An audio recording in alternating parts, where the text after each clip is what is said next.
The Warriors were down 13-0 by the time a lot of fans probably turned on this game. They trail wire to wire. We did get one bit of good news from this game. Jonthan Kaminga looked really, really good. Trayce Jackson-Davis, really good. Everyone else, not so great. Series tied 1-1. Let's break it down. You are Locked On Warriors. Stop trying to turn the page on us so fast. Your daily Golden State Warriors podcast. We got 4 championships. Part of the Locked On Podcast Network.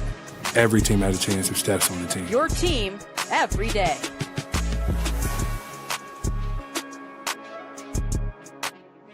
Yo, what's the good word, everyone? Welcome into Locked On Warriors. We are part of the Locked On Podcast Network, your team every day. Ways that you can check out the show, YouTube, wherever you get your audio podcast. Just Google Locked On Warriors. We will be there for you. And if you're there for us, go the extra mile.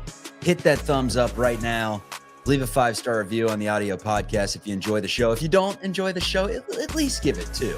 You know, we'll take that. My name's Charlie Walter, formerly 95.7 The Game in the Bay Area. That's the flagship station of the Golden State Warriors. Also, we will not take stars. 5s only, baby. Also cover the team for CBS News Bay Area. The call letters for that one, KPIX. Go ahead, hop in the comments. This is a live show. Hop in the chat, and we will break down a 117-93 Minnesota Timberwolves win. I put in the caption on this show, Warriors destroyed, and I've already had 3 people reach out and say, destroyed's a little bit of a stretch. I don't know. You trailed wire to wire. You got beat by 24 points in the game, and 90% of your team did not show up. Honestly, use the words embarrassing for much of the first half, but we'll kind of meander through this thing and figure out whether the Warriors were destroyed or not destroyed. Hudson Klauke, the co-host and a friend of the program on today's show, to break this thing down. Hudson, what do you say I give you the recap in 15 seconds? Sound good? Good to see you, by the way. Absolutely. Let's hear it, man. Fire it away. All right. Wolves started 13-0. They never looked back. Jonthan Kaminga came in, brought the Warriors to within 7 in the third with unbelievable play. Jimmy Butler was passive. Trayce Jackson-Davis looked good. Unfortunately, outside of JK and TJD, everyone stunk. That is your recap. Anthony Edwards' ankle almost became a story, but this was a beatdown that doesn't need to be recapped any further from me. I want to get to the big headlines from this game, prepare you for game 3. But for you, tuning into this game, I'll give you more than 15 seconds to react to what we just saw unfold in the Twin Cities. I mean, look, it's a scheduled loss, right? You stole one in game 1 without Steph Curry, essentially, for, most of that game. You didn't expect to win this game if you're the Golden State Warriors. I wish I saw more aggressiveness from Jimmy Butler. I just felt like he was so passive. He had 13 shot attempts. He didn't have a bad game, but I mean, hell, when Steph Curry's not on the floor, man, you need to be way more assertive. And then you just saw, per second I was texting you. I'm like, am I watching a G League game? We had a Kevin Knox appearance. Trayce Jackson-Davis was in there, and he had some good minutes. So, I mean, it was a lot of guys.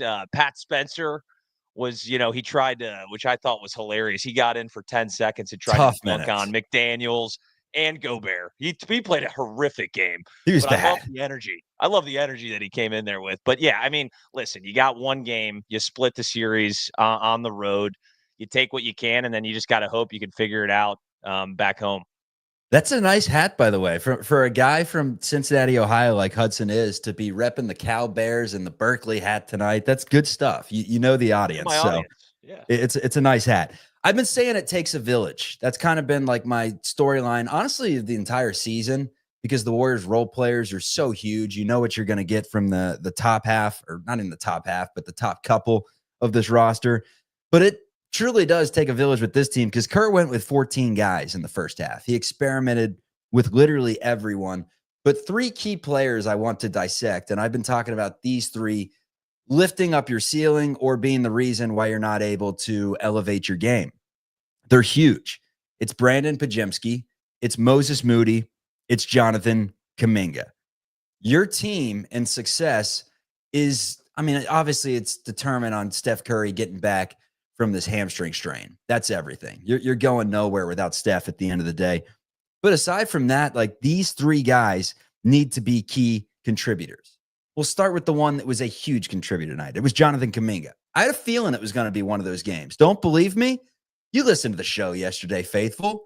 the everydayers that listen to Locked On Warriors, you remember me saying this. This is one of those games, man, where I would not be shocked with how crazy this season has gone if all of a sudden the narrative shifted to Jonthan Kuminga's back, he can score, and he puts up like a 15, 20-point game. Am I crazy saying that? I was not crazy. Forget 15, 20-point game. He went for, I guess I was right in the middle. He went for 18 in 26 minutes. Should have gotten more. He was outstanding. 8 of 11 from the floor. Hit his first 7 shots. At one point in the game, Trayce Jackson-Davis and Jonthan Kaminga were combined 8 for 8. The rest of the roster was 7 for 30. The first notion that, or I guess the first reaction that I got from Kaminga in this game was the play where Dante DiVincenzo out-hustled him for an offensive rebound. Then they hit a 3. Steve Kerr yanks him immediately. And a lot of times this season, that's it, right? Steph Curry's on the floor. That's it for Jonthan Kaminga. We've seen enough. And honestly, I love Matt Kolsky, a co-host on this show, but thank God he's not on the program today, because it would have been a completely different angle than I'm going to take this thing. He would have gone with the fact of, well, if you play him more, this is what happens. And I mean, it's hard to argue tonight that notion, considering what he was able to do when he came back into the game. He got his confidence back, man. He outplayed Butler. He was hitting the mid-range, the turnarounds. The defensive pressure was outstanding. He was hustling like it was a game 7. He was confident, which is the biggest thing with him. I don't see how you can take him out of the rotation these next 2 games. I don't think Steve Kerr's that dumb. I just think he's got to be a mainstay these next couple games before you reevaluate things, because what you saw from him tonight proves that, unlike Moses Moody, he's not entirely broken. If you want to look at silver linings of this whole thing, is that, the Kaminga coming out party. Like, I thought that Steve Kerr may have just killed the guy's confidence completely. Wasn't the case. I mean, listen, it was low pressure, low stakes in this particular game. It didn't, I don't think Steve Kerr thought they were going to win this game. He went out there and he balled out, and you're going to need him desperately. And the NBA is all about, getting opportunities. I don't know if you can look back and say, oh, Kaminga should have been getting X amount of minutes now that, we saw him play tonight. Listen, it's one game, but he clearly is one of the few guys that can create his own offense without Steph Curry on the floor. We saw that time and time again. I mean, the amount of shot clock violations. I mean, poor Moses Moody, man, because Butler was just giving him the ball with 2 seconds left. He airballed like 3 in a row. I was like, God, like, he didn't want to take that shot. Moses Moody got like 3 of those, I think. But Kaminga needs to play significant amount of minutes for the offense to be able to put the ball in the basket. He's one of the few guys. It's like him and Jimmy Butler that are real creators. Pods can get there too. But yeah, Kaminga is going to have to be a staple if they want to be able to, get through this Steph Curry injury. I received a comment yesterday on the show that was, because I said, I think Kaminga is going to have a big role in this game. And someone said, why would Kaminga want to go out there and ball? Why would his agent want him to do anything? Steve Kerr's been jerking him around for so long. And my response was, dude, when your number's called in a playoff game with a huge bag on the line, like tonight was a prime example. He just earned himself $1 million, $2 million, whatever it was tonight, because you see that talent and you're like, it's still there. And granted, it's just been such a weird season, man. There was a press conference back in, I don't know if it was January, it was December, it was February, it was the winter. Everything blends together at this point in the season when you've gone through so much. But there was a press conference where Steve Kerr and Draymond Green and maybe even Curry too said, like, we're handing this guy the keys. Draymond went to the bench and it was like, it's Jonthan Kaminga's time to shine. And he shined for a little bit. And then he had that devastating ankle injury that kept him out for a couple weeks to be reevaluated. Then it turned into a couple months, it felt like. Came back to the fold. All of a sudden, you got this new toy in Jimmy Butler, and was never really able to work him in completely. And you were winning games. And that's the argument that I make is like, when you're winning games, if it's not broken, you don't necessarily try to fix it. You gave him the 7-8 minutes here and there. And a lot of times during those 7-8 minutes, he was just whatever. So, okay. Steve Kerr knew tonight that Kaminga was going to have to play some big minutes in order for the team to hang around in this game. And he single-handedly brought the Warriors back to within 7. I mean, there was a moment there, especially when Anthony Edwards went down with the ankle injury, where it's like, Jonthan Kaminga may be the best player on this floor. What do you think, as someone that doesn't get into this storyline of Kerr and Anthony Lamb is weaved into this thing from like 3 years ago. We're still talking about that. As someone that just watches basketball and wears the Cal Golden Bears hat, not really affected by any of this aside from a love for the game. Like, what do you think of Kuminga really? He's a guy with a lot of talent. He's got a high ceiling. Like I've watched many Warriors games where I'm like, he doesn't have it. He's very inconsistent, but you see, sparks here and there. Like I don't know if he has that for a full 82 game season, but especially when you need to lean on scoring, he's a great guy to have in your arsenal with Jonthan Kaminga coming in. A lot of teams don't have that. A guy that has a ceiling that can put up 20, 25 in a given night. It's just a matter of him being more consistent. But at this point, Steve Kerr doesn't have many options. If Steph Curry's going to be out for, multiple games, he has here, plenty of options. He has 14. We saw tonight. He has 14 of them. A lot of them just stink. Well, those were, those were some tough minutes for those guys. I'll say that right now. Our guy Pat Spencer, I know we mentioned him, but holy hell, that was tough. That was tough to watch. So, yeah, it's tough to listen. The Warriors were awesome once they acquired. I don't know the exact. You probably have off the top of your head what their record was. They were awesome. So it's hard to yell at Steve Kerr. Something. Yeah. It's hard to yell at Steve Kerr and say, hey, you should have had Kaminga in the mix, right? Like they were playing well. They just beat the 2 seed. It was working out. Right now, things change drastically when your best player gets injured, and Kaminga's got to come in, and he's got to continue to do this if they want to stick around in this series before Steph Curry gets back. Yeah, it's like going back to that commenter of what I said. Like, why would he want to go in there and try to fix this thing in Golden State? It's over, whatever it may be. Ever heard of Wally Pipp? Ever heard of Wally Pipp, Houdini? Sure, I sure have. You know Wally Pipp. That's all it takes, man.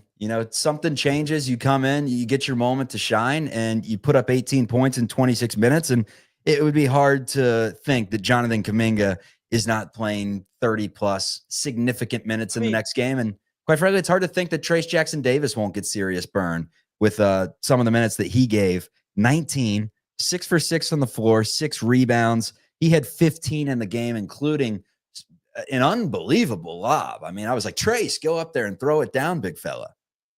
No, he was awesome. He was awesome. But as far as the comment of like Kaminga, he doesn't want to go in the game, right? Like he's trying to burn this thing down. Kaminga doesn't have that type of clout. He can't say, hey, coach, I don't want to play. Like he hasn't proven himself to that extent. He's not Dame Lillard. It's not like we're talking about Tyrese Halliburton saying I'm done with the organization. He needs to prove himself for the next team if he ends up on another team. So he's always going to take that opportunity. And he seems like the type of kid that thrives in that scenario. And we saw it tonight. Trayce Jackson-Davis, man, I thought I was watching him in Indiana. He played a hell of a game. Yeah, it's an unfortunate situation when someone like Trayce and Kaminga, who have showed their moments, Kaminga more than Trayce, obviously, get relegated to the bench and don't really get an opportunity to shine. But it can change quickly. And Steve Kerr has shown at all times, like we saw it with Pat Spencer tonight in the game prior, like he doesn't care who you are. If you're playing well, he will go to you. So we'll see how that looks in the next contest. I want to get into Moses Moody. The Warriors have a serious issue there. Leave your thoughts on that in the comments. Also, Jimmy Butler, where were you tonight? Stat sheet says you played all right. The eye test says you should have done a lot more. That's coming up on Locked On Warriors. All right, who's hungry, everyone? Today's episode is brought to you by DoorDash. NBA fans, you know what time it is? Playoff season means big performances and even bigger rewards. DoorDash is bringing the heat with a slam dunk deal for DashPass members during the 2025 NBA playoffs. It is called They Swoosh, You Score. Anytime a player drops 50 or more points in a playoff game, DashPass members score a 3-piece crispy tender combo from Wingstop the very next day. You just place an order of $20 or more. Use the code Wingstop50 at checkout, and the combo is yours. Crispy, delicious, and totally free. Offers valid from noon to midnight the day after the game. Terms do apply. So what's your go-to move after an epic game? You getting the wings? Imagine getting free wings after a Pat Spencer 50 burger. That may not happen, but the 50-point burger will happen in this playoff. And who wants burgers when you can have wings? So here's the play. Sign up for DashPass to unlock this and more exclusive deals all season long. When any player scores 50-plus in a playoff game, DashPass members can grab that 3-piece crispy tender combo from Wingstop the next day. It's a $20 order, and it's code Wingstop50. That's DashPass. Your door to more savings, more flavor, and more ways to win Terms do apply. Let's get back to the show. All right, Moses Moody. Did he end up hitting the bucket in the game today? Official stat line says he went 0 for 5. So I believe he's 0 for his last 14 or 15. It doesn't even matter what the exact number is because that's horrific. He has not scored since game 6. In game 5 for the Warriors against Houston, when everyone went to the bench and the Warriors had kind of mailed it and they brought in Key and Knox. Remember, he went for like 25. He led the team. He was awesome. And I'm like, okay, Moses Moody gets some confidence, kind of like the Kaminga thing that we saw tonight and his opportunities in kind of a blowout. But Moody's not been good, man. He was a minus 13. Forget the plus minus. He had 3 points from 3 of 4 from the line. Teammates, like you said, did not help him out, getting him the ball late in the shot clock to where he could hoist it. But there was a runner in the first half on a fast break from about 3 feet that he airballed by about 2 feet. And I promise you, Houdini, you've seen me play basketball many times. I hit the rim on that floater 100 out of 100. That's when you know that the psyche's just not there, when you're airballing 3-footers. I know that may I have a note of that as well. That may have been the worst fast break I've seen in NBA history. And I think right there it was done. He crumbled. He was done mentally. He was out, right? And you could tell it's a big time mental thing with him right now. And you're right. He had that 25 point. He had an all right series against the Rockets. So you go down the stat sheet. But yeah, he's not been able to find his groove. And I think a lot of it's mental. And, at some point, Steve Kerr's going to have to look at using those minutes elsewhere. We saw that tonight. Steve Kerr gives guys chances. So I think Moses Moody, you can't completely throw him out at this point, especially. He's got a 3-year deal. You're not going to throw him out. He's got 2 more years on his deal. I'm not talking about kicking him out of the stadium. I'm saying shortening that bench and not having Moses Moody play a whole lot. Now, that could happen, but Steve Kerr with Steph Curry out, he's going to have to play minutes, right? I don't think, Pat Spencer's the answer instead of Moses Moody. Hopefully he can figure it out mentally. But yeah, he looks a little broken. I think that fast break was the cherry on top there. Jimmy Butler did not look broken necessarily. He did look a little bit hurt in his 34 minutes, especially on the closeouts. It was mentioned in the chat. 6 of 13 from the floor, 2 of 4 from 3, 3 of 5 from the stripe, 7 rebounds, 4 assists, a steal, had 17 points. I mean, 17, 7, and 4. Pretty good numbers from Jimmy Butler, but it was the eye test for me. I mean, there was one play specifically in the first half because nonstop, Jimmy Butler gets at Buddy Hield about his dribbling, right? He's like, don't dribble the ball, buddy. I hate that. Buddy, catch the ball. Don't dribble the ball. And there was a play in the first half where Jimmy was bringing the ball up the floor, and he's like, buddy, why don't you run point guard? I'm going to flip it to you to drive down the lane and go out of control and lose the ball off your foot or whatever it may be. And it's like, what are you doing there? How many times did you see him get into the lane and not even look for a shot, immediately turn around with 7 on the shot clock and look for Gary Payton outside the 3-point line? It usually resulted in a shot clock violation. 13 shots for a guy that's making $60 million that is Batman right now. I mean, he did not play like Batman today. He did not play like Robin today. He didn't play like Alfred today. I don't even know which guy from the Marvel series he played like, but he just was a little too passive, and they need more from him in games 3 and games 4. And the fact that he went 34 minutes in tonight's game, because I never felt like the Warriors outside of that one stretch really had a shot in this game. I mean, down 16 consistently. Yeah, they'd get it to 13 and have a Draymond look. And by the way, Draymond from 3 today was not great. He was 1 of 6. Had a few that could have gotten it into like a 10-point game. But I was a little shocked that Kerr didn't send him to the bench maybe a little bit earlier, with the fact that I felt like it was kind of a scheduled loss and you did your job in Minnesota winning one of the 2.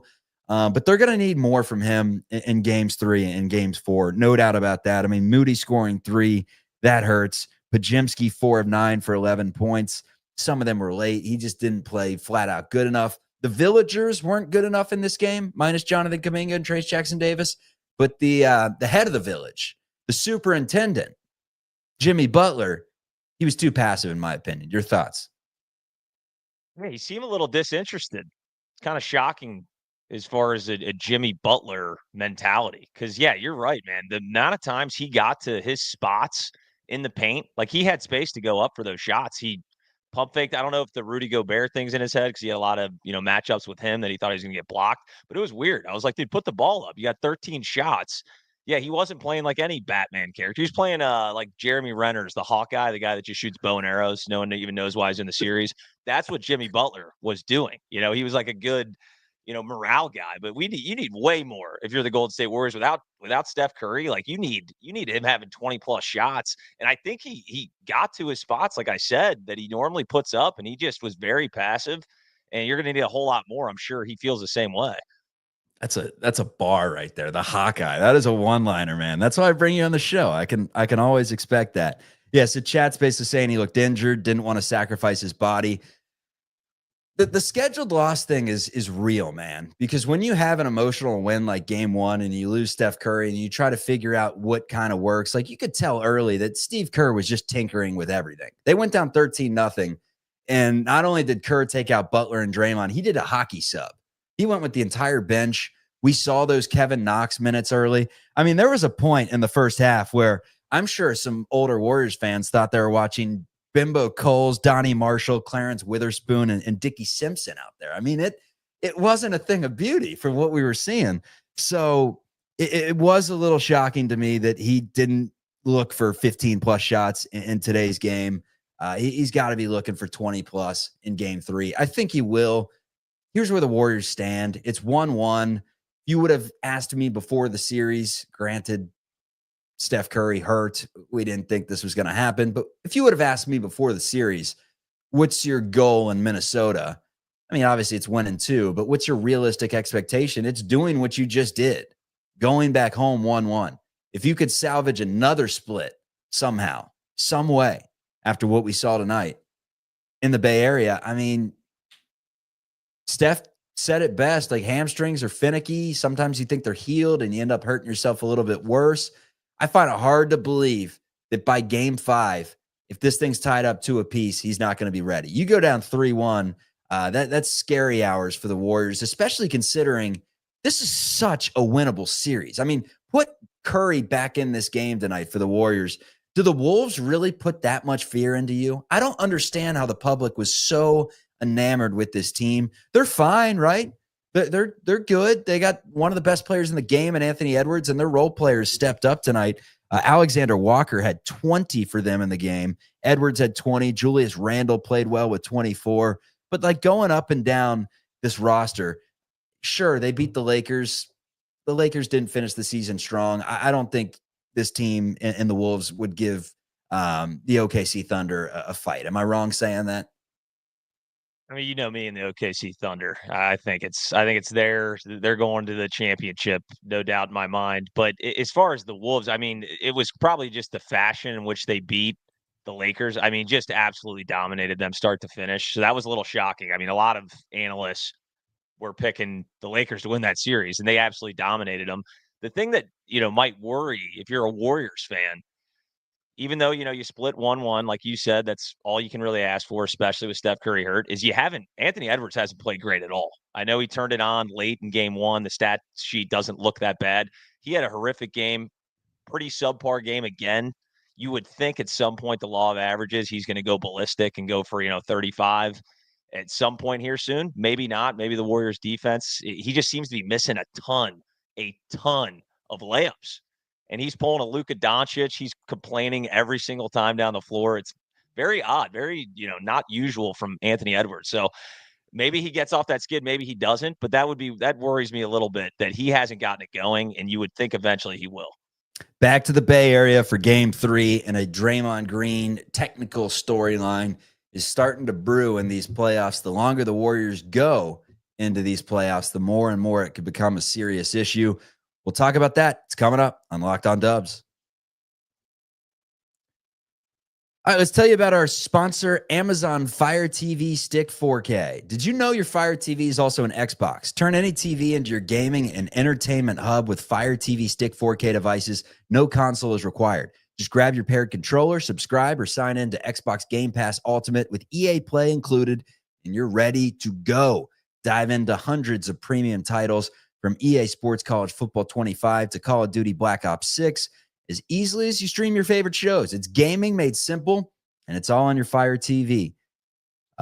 Good thing about it with the 4K streaming, you can watch more than 1.5 million movies and TV episodes. And like I said, you get games wherever you plug things in. You don't need the console. How about it? So head to amazon.com/FireTV locked on to get started. Xbox Game Pass Ultimate subscription and a compatible controller is required. It's available on select devices, including Fire TV Stick 4K second generation, Fire TV Stick 4K Max first and second generation, and the Fire TV Cube third generation. Let's get back to the show.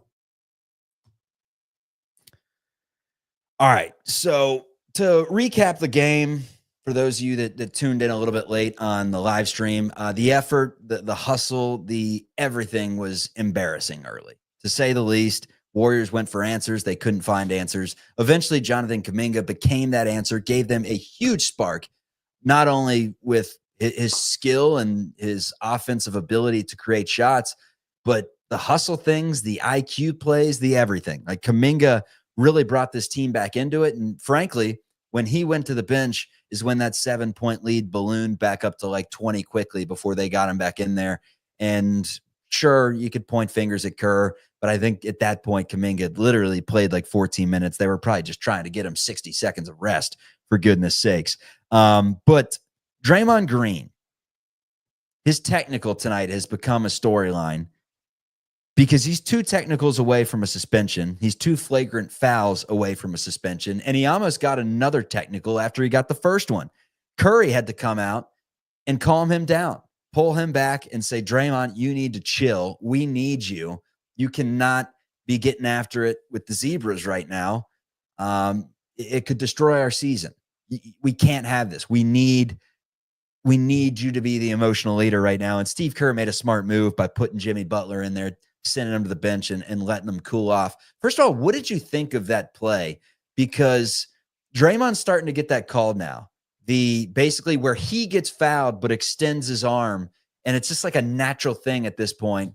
And I believe him when he's like, I'm not trying to do anything malicious. That's just the way I play. But your thoughts on that technical as a whole? It seemed a little I know it was flaky. If it's not Draymond Green, I don't think it gets called that way. And unfortunately, I mean, he's made his bed. They're going to call it because it's him, and it's really only him to blame here. The guy, he's like addicted to technicals and flagrants. He cannot help himself. Like, he truly can't. Like, I feel like he goes into, mentally somewhere else, and all of a sudden he wakes up and he's like, wait a minute, I got 2 flagrants again. They ejected me. Oh my God. Like, it truly is like he can't help himself. That's just how he plays, because you can almost guarantee he's getting 2 more techs if they continue this series, and especially if they advance and they're going to have to deal with that suspension thing. I kind of hate the whole suspension aspect of this. I know why they put it in, but that's certainly going to come into play because I don't think the guy can help himself. I truly don't.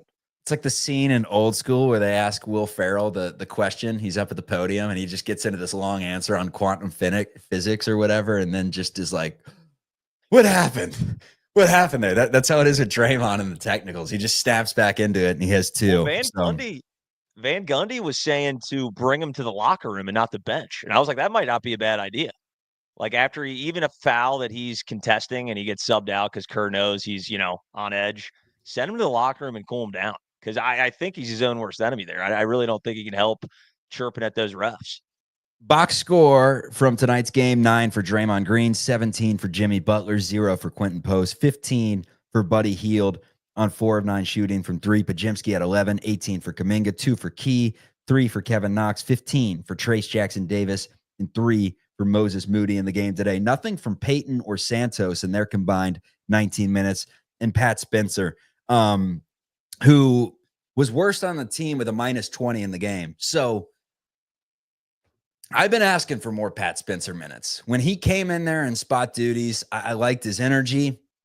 Love that little hook shot that he has. He plays hard.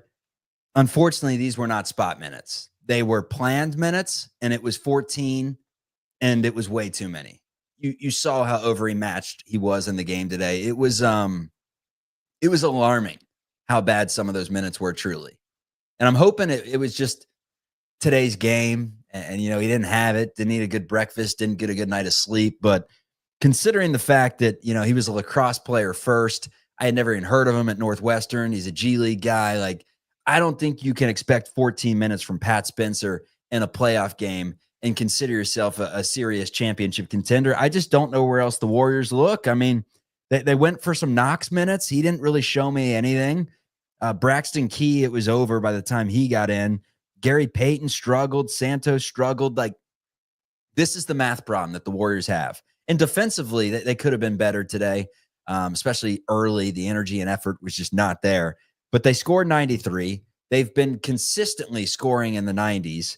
And it's just like you go up and down the roster without Curry freeing everyone up, because forget the fact that he scores 30 every night seemingly.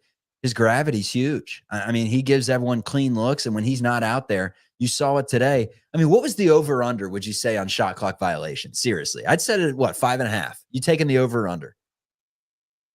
I want to say it was 4, so I'm going to say under. Okay. That's why you're a smart better. You're a smart better. I'm going to say under. And listen, I'm going to shock everyone here. This team clearly was not designed to play basketball at a high level without Steph Curry on the floor.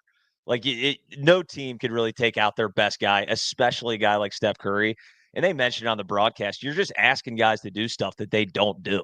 Cam Spencer is supposed to be in there as like an energy guy. Pat, don't do it. Don't do it. Oh, they called him Cam when he got ejected. Yeah, he got ejected in the Houston game, which is legendary. And they said Cam Spencer has been ejected. But we all know Cam Spencer. But yeah, Pat Spencer's supposed to be in there as like an energy guy, get rebounds, take some charges, hustle plays. He was in there with the ball late in the shot clock. Like, he didn't know what he was doing. And you can't expect him to know what he's doing there. Like, it just roles that they're not used to. So without him, you probably got to shorten the bench without Steph. And you need way more from Jimmy Butler. And hopefully Kaminga can be that guy off the bench, if not starting, and get some points out of him. Because it's going to be a struggle to score the ball, especially with that second unit. Comes those 3 guys that I said, man. They got 33 minutes from Podziemski tonight. He was not good enough. He has to hit open threes, man. He has to. Completely different player when he can knock down open threes. And it really frees up the rest of his game, the step back, the floater, the pull-up game. He's shown abilities to hit that 25-point mark. And he even did it in the Houston series. But lately, he has just not been good enough. They got what they needed from Kuminga today. That needs to continue these next couple games. And Moses Moody, man, MIA. They need Moses Moody to give him more than he's given them. Or I don't know. I don't know how you can, let's say they don't win this series. I don't know how you can go into next year and be banking on Moses Moody. Like, the narrative surrounding him at all times has been, give him more minutes, and he's going to turn it up. Like, just give him 32. Don't play Ty Jerome over him, whatever. And he got a lot of minutes this season. He was getting 40 minutes of run certain games, looked really good defensively at moments, has had offensive explosions, but lately he just has not been good enough, man. And it's alarming. It truly is alarming. Something to look at. I mean, yeah, if you look at the totality of the season, and maybe this just isn't the matchup for him, and clearly mentally he's not there. I mean, on season, he's averaging 10 points, shooting, close to 37% from 3, which you will take as a role player. So I still think he can carve a rotation spot. I think sometimes people expect that the Moses Moody fan club thinks he's better, think that he's better than he really is, right? Like, he's an okay role player out there. Tonight, he looked like a G League guy.